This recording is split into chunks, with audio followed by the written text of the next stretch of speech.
Bienvenue à vous, vous êtes bien sûr branché sur Rango TV, Rango Sassa, votre page que vous aimez très bien. Voilà, Raphaël Goma, votre présentateur. Je vais essayer de vous parler en 5 minutes de temps un petit peu des régimes politiques. Le Congo, la RDC a un régime politique que vous connaissez tous, mais parfois quand la politique ne marche pas comme les autres pensent, vous devez d'abord commencer, nous devons d'abord tous commencer par comprendre c'est quoi le régime politique de la RDC. La République démocratique du Congo est une république multipartiste. Multipartite, c'est-à-dire à régime présidentiel. Nous avons donc un régime présidentiel où le président est à la fois le chef de l'État et le chef du gouvernement. Donc, depuis son indépendance, qu'est-ce qui se passe-t-il? La République démocratique du Congo est une république constitutionnelle et définie comme démocratique représentative. Donc, il y a plusieurs régimes, vous devez comprendre, parce que plusieurs personnes, donc parmi vous, se posent la question de savoir pourquoi on voit le président qui prend le devant tout le temps. Mais c'est seulement, la raison est là, vous devez comprendre c'est quel régime nous avons en République démocratique du Congo. Mais ce n'est pas pour autant que nous devons avoir une mauvaise gouvernance.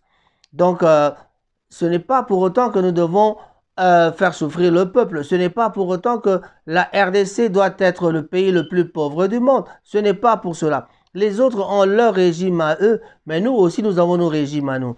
Mais le problème de la RDC, c'est toujours ce que je dis, la mauvaise gouvernance vient en premier lieu.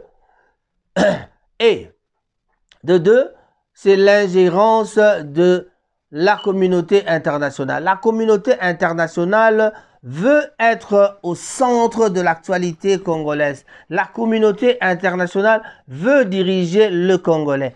Et c'est ce qui se passe dans nos pays. Je ne parle pas seulement du Congo dans ce cas-là. Là, automatiquement, je parle de l'Afrique. L'Afrique est dirigée par les Occidentaux.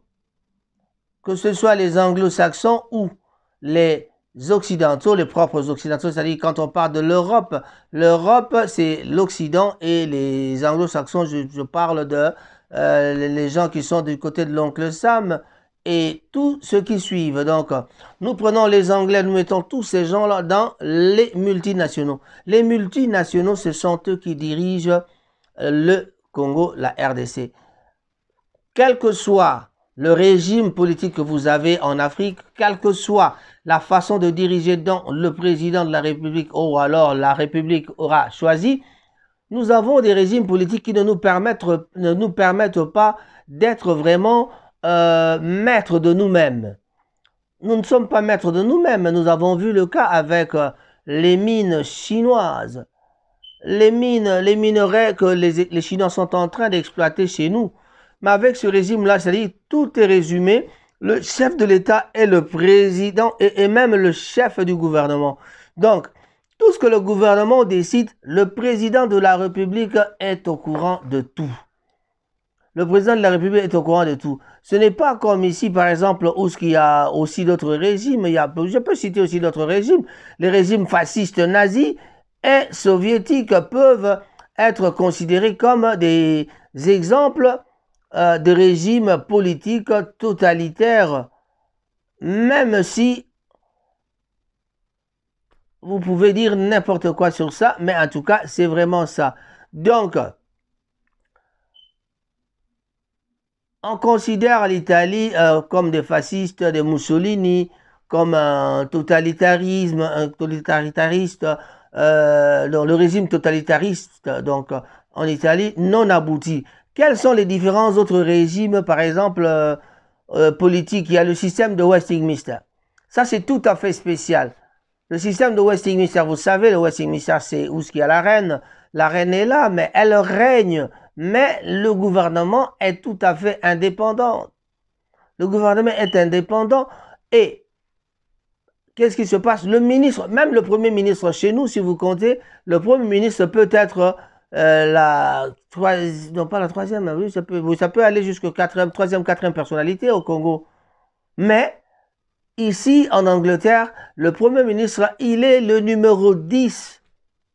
Le numéro 10 du pays. Parce qu'ils ont leur système à eux. Le régime Westminster est tout à fait différent. Il y a aussi le régime qu'on appelle parlementaire. Il y a le régime présidentiel comme nous. Il y a le régime semi-présidentiel. Il y a le régime directionnel. Il y a le régime, je disais, dictatorial. Non, pardon, j'ai dit directionnel, non. C'est dictatorial. Directionnel, plutôt.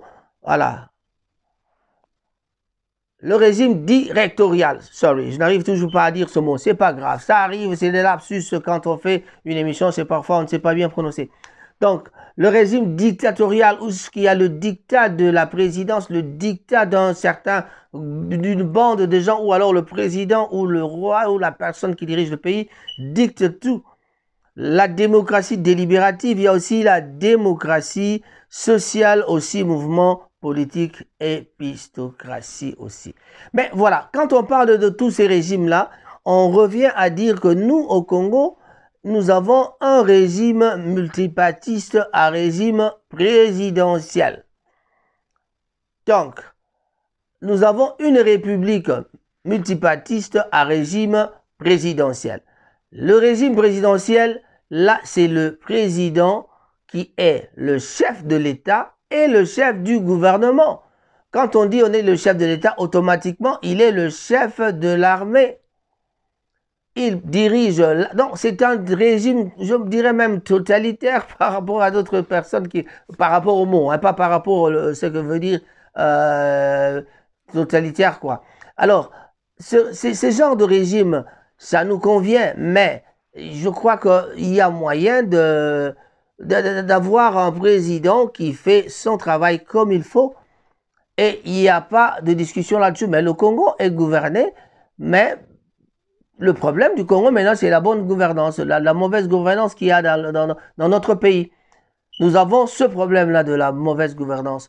Alors, on a vu dans le temps de Kabila, je n'ai pas eu 15 personnes pour m'aider à diriger le Congo. Il n'a pas su avoir 15 amis pour l'aider à diriger le Congo.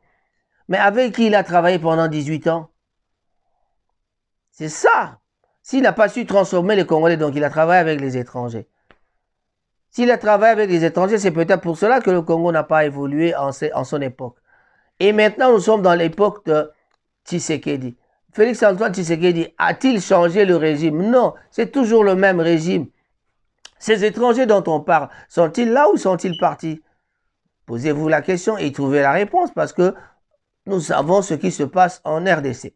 Merci beaucoup, c'était seulement pour faire une parenthèse en vous parlant des régimes, du régime ou alors la politique congolaise. La politique congolaise a besoin des gens. La politique congolaise a besoin de vous, surtout les jeunes. Investissez-vous dans la politique pour pouvoir améliorer le système. Parce que nous avons de sérieux problèmes où ce que le gouvernement, ça marche vraiment à la congolaise. J'ai toujours dit aux amis, quand on parle du Congo, il ne faut même pas parler de la RDC comme étant un pays africain. Il faut parler de la RDC en tant que tel. Parler de la RDC en tant qu'un pays, un monde à part, un pays différent, même si nous ne sommes pas vraiment un État. Nous sommes peut-être à la recherche de l'État de droit, mais sommes-nous déjà arrivés à l'État de droit? Chers amis de Rango TV, juste un petit moment, on parlera politique parfois avec les gens, on invitera les gens dans le grand studio parce que nous avons déjà une bonne place pour pouvoir passer nos émissions. Eh bien, chers amis congolais, chers amis de l'Afrique, chers amis, encourageons nos présidents, encourageons nos enfants de s'investir dans la politique car cette politique qui ne marche pas bien est tout à fait notre problème. Nous devons vraiment nous sentir concernés. Si le peuple se sent concerné, le président se sentira obligé et voilà, c'est à partir de ce moment-là que nous atteindrons un petit développement de l'Afrique. Votre ami, votre présentateur Rango Raphaël Goma-Tsassa, je suis là. Je reviendrai encore une fois de plus pour vous parler de bonnes nouvelles. On recevra très prochainement nos amis de la politique en RDC, de la RDC. On aura sur le Zoom et on les aura sur le Zoom, on les aura en direct et nous ferons des émissions comme vous l'entendez faire. Eh bien, chose promis, sur Radio Phoenix, on passera, plutôt sur la télévision Phoenix, on passera avec notre cher ami Robert Kabemba pour nous parler de l'opposition congolaise, Lamuka et Lalato et Lamuka. Ah, faut éviter. Merci beaucoup, un grand bonjour à toi Robert Kabemba. Raphaël Gomatas, votre présentateur, j'ai dit et j'ai terminé. Au revoir.